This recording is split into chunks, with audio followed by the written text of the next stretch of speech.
ushauri kwa jamii.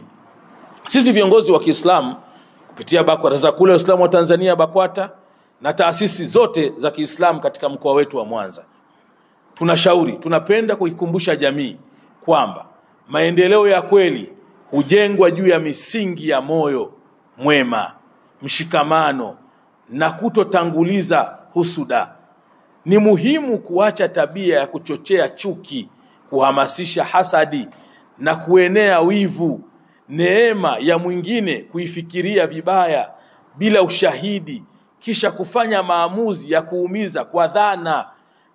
Mfano kama kudai mali fulani au mradi fulani ni wa mtoto wa rais fulani, ni ya mtoto wa rais, waziri mkuu fulani, ya mtoto wa mtu fulani, au ni mali ni ya kiongozi fulani mstaafu. Huku ni kupanda mbegu mbaya ya chuki na mgawanyiko. Jamii inapaswa kuelewa kwamba maisha bora hutokana na juhudi binafsi, nidhamu, ubunifu, lakini bila kusahau na kadari ya Mwenyezi Mungu.